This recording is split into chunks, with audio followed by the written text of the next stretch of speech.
Long ago, in the quiet village of Endala, most families survived through farming. The land was rich, the rains were steady, and the soil produced yams, rice, cassava, and maize in plenty. But even with all this abundance, the villagers lived in constant fear and worry. Their fear had only one name: Madam Aguba. Aguba was a wealthy widow known all across Endala. Her husband died years ago and left her many farmlands, storage barns, and gold coins. Instead of using her wealth to help others, Aguba became greedy and hard-hearted. She began lending money to poor farmers who needed help buying seeds, tools, or feeding their families before harvest time. At first, people were grateful. But soon, they discovered the truth. Whenever someone borrowed 1 bag of rice from Aguba, she demanded 4 bags in return. Whenever she lent 2 gold coins, she wanted 8 coins back.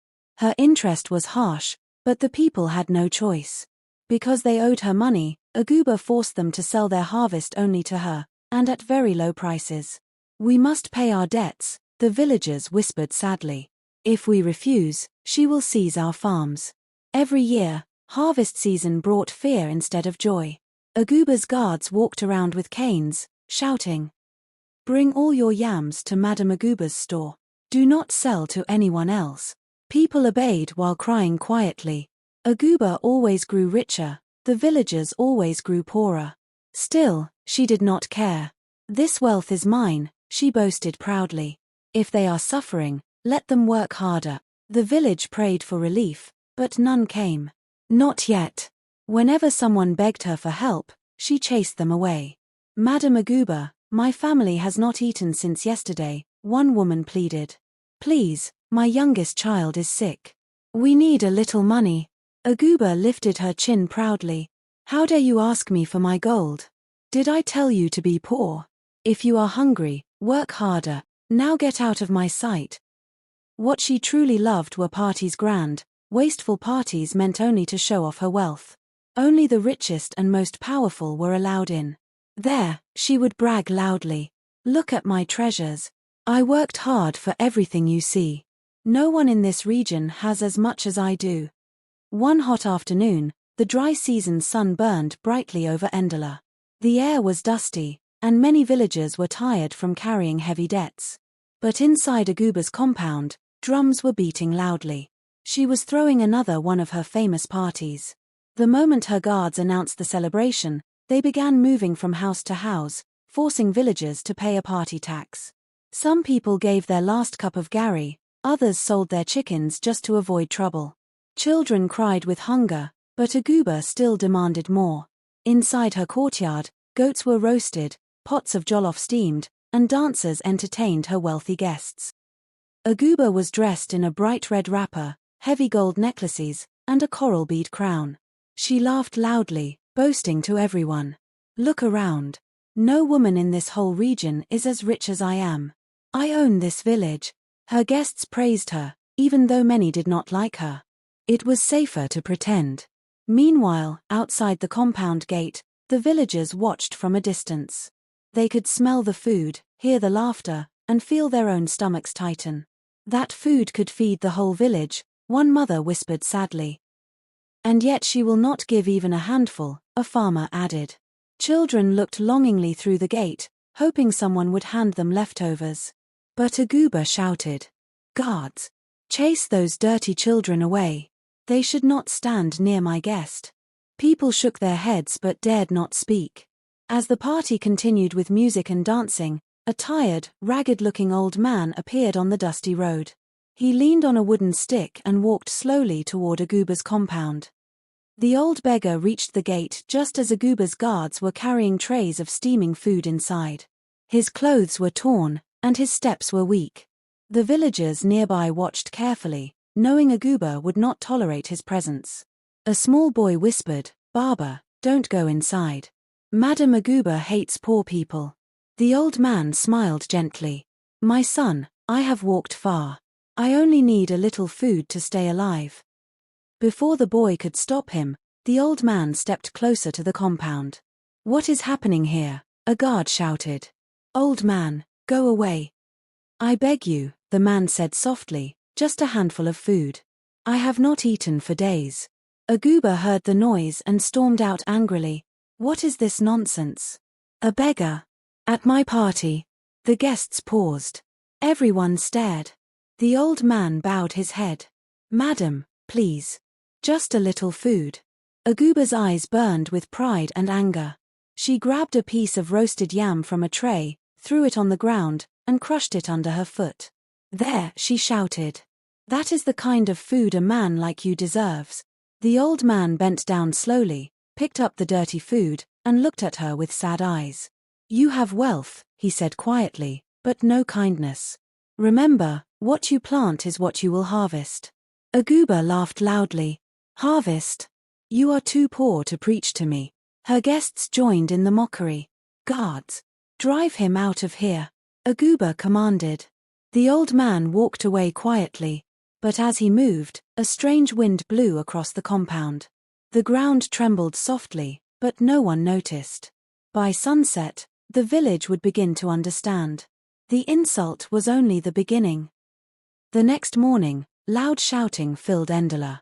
Villagers ran toward Aguba's compound, pointing and talking anxiously. Something strange had happened overnight. Right in front of Aguba's gate stood a long wooden staff, the same one the old beggar carried the day before. It was now stuck deeply into the ground, standing tall and unmoving.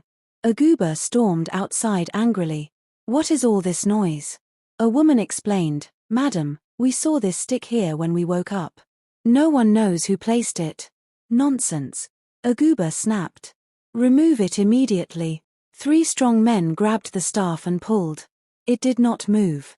5 more joined. Still, it refused to budge. It is stuck like a tree, one man said trembling. Aguba grew furious. Do you mean to tell me that all of you are too weak to pull out one useless stick? She marched forward to inspect it. As she looked closely, she recognized the shape. This looks like the beggar's staff, she whispered. Suddenly, the old man appeared at the edge of the crowd. No one saw him arrive. You again? Aguba screamed. Is this your doing? Remove your foolish stick and get out of here. The beggar chuckled softly. You have hands. Why not pull it yourself? Or is your heart as heavy as the debts you place on the poor? Aguba trembled with rage. Guards! Beat him if he refuses. The beggar ignored her, stepped forward, and with one gentle tug, the staff slid out easily. The villagers gasped. For a moment, everything went silent. To everyone's shock, water burst from the hole, gushing out like a spring. The water shot out of the hole like a fountain. It flowed across the road, pouring into Aguba's compound and running down the village paths. Villagers screamed and ran for safety. Block the hole. Aguba shouted. Use sand. Use stones. Stop the water. But the villagers looked at her coldly. You never helped us, they murmured. Why should we help you now? Still, some tried to cover the hole with logs and mud. But each time they placed something over it, the water pushed harder, rising higher and spreading wider. The flow increased, stronger and stronger, until the entire village began to flood. Within an hour, several farms were flooded. The riverbanks overflowed. Goats and chickens ran around in confusion. Mothers lifted their children onto rooftops. What is happening? A farmer cried. It is a curse, another whispered. A curse for all the wickedness done to us. Meanwhile, Aguba panicked inside her mansion, running from room to room as water poured through the windows. My gold. My treasures. My bags of money. Her guards tried to carry her chests of wealth outside, but the water level rose too fast. The storage barns collapsed. The fences broke. Even the huge courtyard walls could not hold the force of the flood. The villagers fled to higher ground, watching as the flood swallowed everything below. Where is the old man? A young girl asked. But he was nowhere to be seen. It was as if he had disappeared into thin air. Thunder rumbled in the sky, though there were no clouds. The water kept rising, chasing people farther up the hills. Only one person refused to leave. Madame Aguba. She clung to her treasure chest, shaking her head. I will not abandon my riches. This belongs to me. But the water had its own plan. Aguba struggled through the rising water, holding tightly to her heavy chest of gold. The treasure slowed her down, but she refused to let go. "This wealth is mine," she shouted. "I worked for it. I earned it." Her words echoed across the water, but no one was there to listen. A wave smashed against her compound, breaking the last pieces of the wall. Aguba stumbled, water rising to her waist, then her chest. She gasped for air. "No. I must carry my gold. I cannot leave it." A farmer watching from a distant hill shook his head. "Greed blinds a person more than darkness," he said softly. The water grew deeper. Aguba tried to walk, but the weight of the treasure dragged her backward. She slipped, fell, and struggled to rise again. "Help me," she screamed. But no one was there to help. Now the same hardship she gave them was returning to her. A huge wave rolled toward her. Aguba tried to climb onto a floating piece of wood, but the treasure chest pulled her down. She tried one last time to open the chest and throw out some gold, but her fingers were weak. The wave crashed. Aguba disappeared underwater. The villagers watched quietly. No one spoke. No one shouted. The flood swallowed Aguba, her house, her barns, and all her riches. The water continued rising until the entire compound was gone. Where Aguba once lived, only a wide, deep lake remained. The curse had completed its work. What you plant is what you will harvest.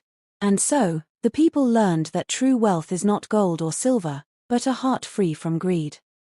Subscribe for more powerful African folktales and moral stories. New stories every week.